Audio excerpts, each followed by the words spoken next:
Good morning, everybody. My name is Paul Abraham, and my colleague Anindya Shankarde. Both of us are part of the analytics team in Hewlett-Packard, and we are here this morning to present on how we developed a customer repurchase framework in a B2B context. There is a lot of research that is published, and there is a lot of research done in the B2C area, but it's a difficult proposition when it comes to B2B area, and the use of certain methodologies are a little tougher because of various reasons of how the business to business operates. Through the presentation, we'll just introduce you to why this method was developed in the first place and why it came about. So what is the business requirement that Hewlett-Packard had? What is the methodology of the presentation that we had? And what are the key results? And what the advantages and limitations are. Our presentation will be more or less structured around the business requirement and how it will be used and what's the impact that we're going to generate out of it. In the introduction, we will cover what what the background of the business is, a short objective of what we wanted to achieve, and what is the benefit to to the business. As a background, this is something that came from the sales team.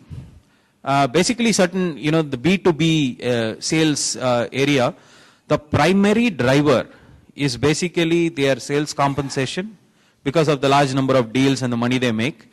And secondly, it is a relationship that they have one-on-one with the customer. The salesperson will have one-on-one, relationship, direct relationship with the CIO of Bank of Baroda. And he's very confident about, what are the purchases that may come from Bank of Baroda. Here especially we are talking about the software services. It's called HPSS. It's the HP software and services sales team. They wanted to have something like a very simple white space solution. This is like a simple pivot table which helps them to see if I have a portfolio of products and if I have X number of customers, who has gaps in the portfolio, to identify that.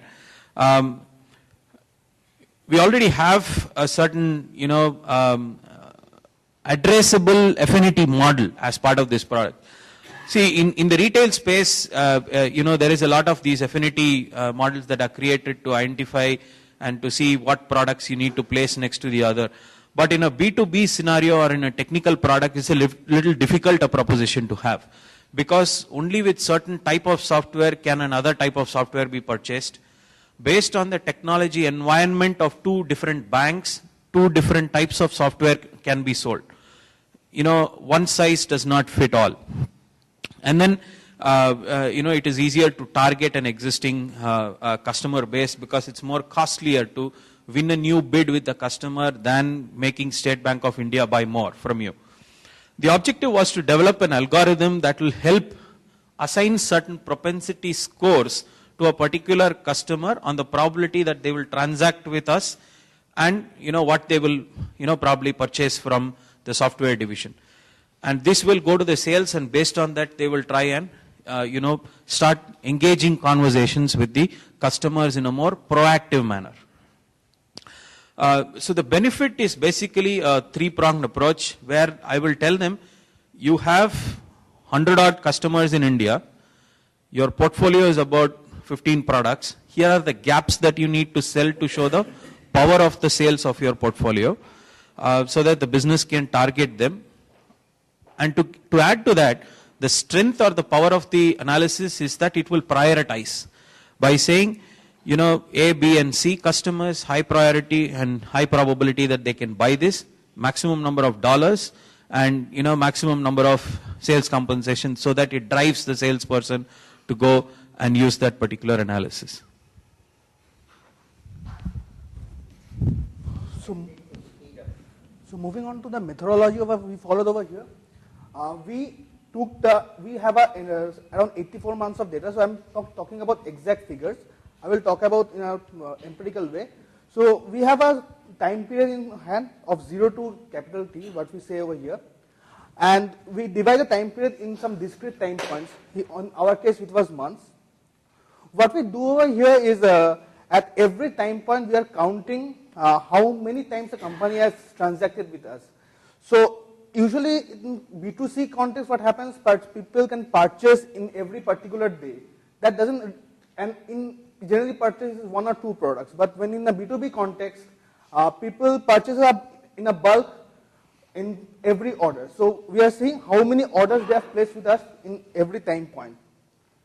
And also there is another thing that at every time point, the number of orders he has placed, we are counting that and assuming it follows the Poisson distribution with a mean lambda. Also, in B2B context, there is always a problem of churn. So, the assumption over here is at every time point, a customer will have a probability of churn. So that's a probability of churn we are considering as P.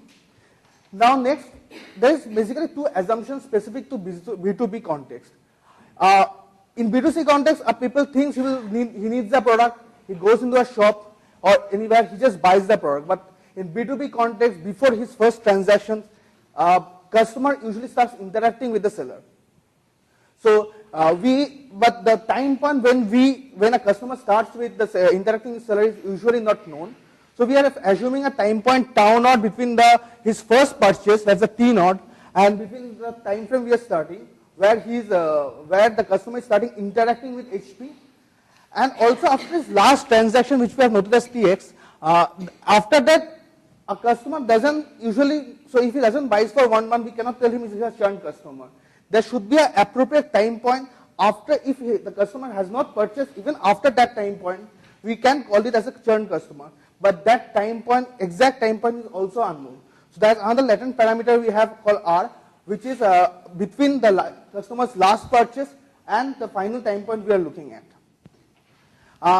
The modeling framework, so we have for each of these parameters can have their own prior distributions because they varies on their own. And we have chosen the usual priors for Poisson distribution. We have chosen conjugate pair of gamma for binomial distribution, a conjugate pair of beta, and tau naught and R are uniformly as a prior distribution can vary uniformly from 0 to T.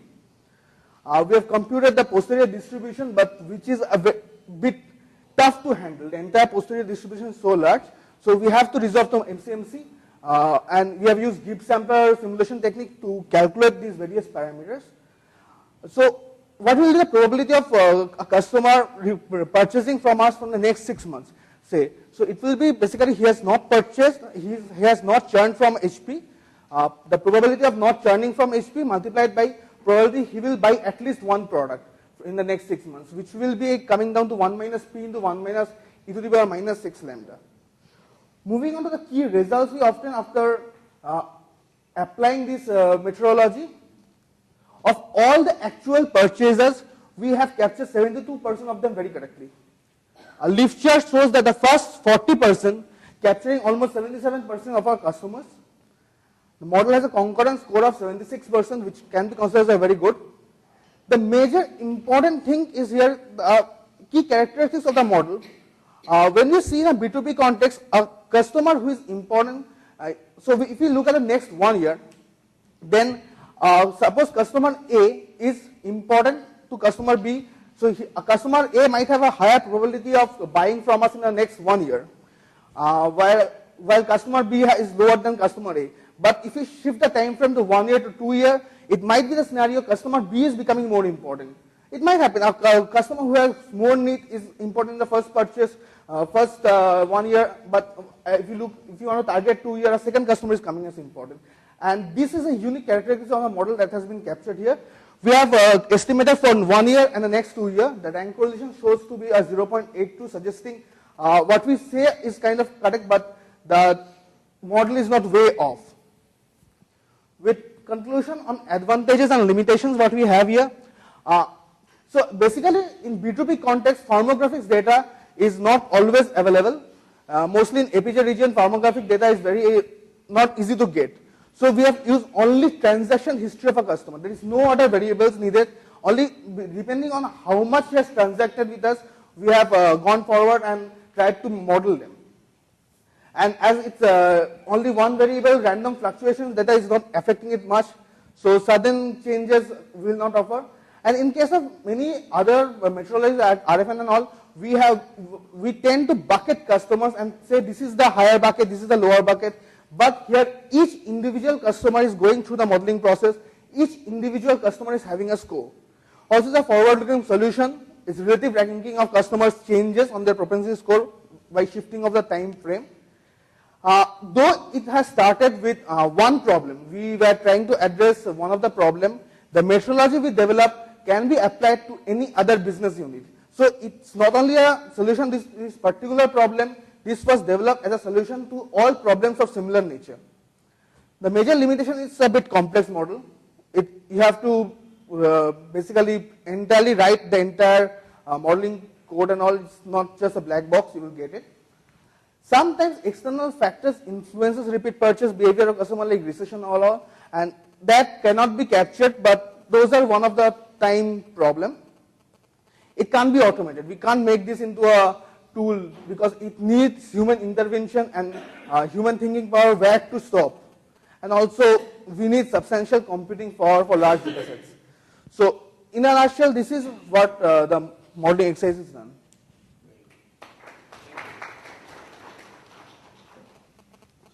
Any quick questions?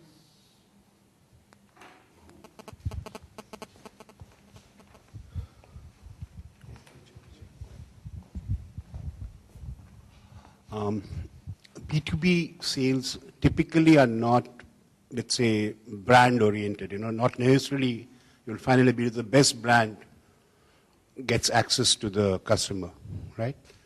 What happens in this country, I don't know about other places, when you say relationship, I put a question mark there, it also means a lot of things passing to the key people. So this model of purely as a model, not taking care of those extraneous factors, will that be also a big limitation? Provided you agree what I'm saying. In a B2B sales, you have to take care of the key people. And you know what I mean when I say taking care. Government sales, CSD sales, B2B sales. And I can show you in most of the B2B sales, the best brands may not be there. The best brands normally are in the consumer market. Okay, a Lux may be one of the best brands, but a Lux shampoo may not be seen in a B2B sale. And it is generally the trend that good brands normally don't take the B2B route, but take to the B2C route, because that is more consistent and dependent. The question is like, is this model to that extent limited because the relationship with the question mark means that a lot of interest you have to take care of the person across the table. Yeah. So will that, can I just take the model as it is, or that also you will tell your salespeople to be cautious, this is what you have to do? Yeah, the salespeople know that relationship. So this is basically for like a country sales manager. He'll have 10,000 odd accounts that he can choose and allocate salespeople to, accounts that have high probability. And even the salesperson, based on history, every sales guy keeps changing accounts. He also does not know what this customer has purchased in history, what this customer is going to purchase next. And this is a directional thought to that salesperson. But ultimately, when you have to sign on dollars, basically what you're saying is absolutely right. The relationship and key people clinches actually a deal. Yeah, and not so in the healthy way. That's what I'm saying. You're very straight. No. Many a times. That's what happens. No. Many a times, a large corporation like Hewlett Packard follows high ethical standards. Being a sales, being in the sales team myself, we have walked out of a lot of deals where customer has asked people to compromise. Large multi-million-dollar deals. And if I'm looking at deals, for 10,000 or 50,000 customers that run into several billions of dollars, I definitely need to know directionally who is going to buy next. So that I have limited salespeople, I have limited money and time. 1 year. Good. Thank you very much. Last question. Yeah. Hello, I'm Santipan Roy from ICADBAI Bank. My question is, compared to a standard logistic regression-based scorecard, how does it compare your model? So if I develop a logistic regression-based scorecard, which is very easy to develop, will the SOMAS-D and will be significantly different for your model? So the difference from logistic regression and our model is, first, logistic regression depends on many number of variables. Mostly in B2B context, firmographics variable. And firmographics variable is often really hard to find, and if found mostly in regions like APJ, it's often not, we cannot rely on those data. So, and we have actually, previous to this model, we have tried using logistic regression, which was failing because of these scenarios. That is the reason we have opted for this model. Other thing is the change in relative ranking. Logistic regression, you predict for the next 1 year, 2 years, 10 years, relative ranking will always be the same. This time factor won't be incorporated. A customer's relative ranking changed if you look at the next 1 year to next 2 years. Okay. So this is where the major difference lies in. Thank you. That's number one. Number two, I think the potential will actually depend on the past data that you have. How much effort was put in there? We are modeling the past data. That's right. You are modeling the past data, but the past data that you have got is a result of so many things, including your own effort.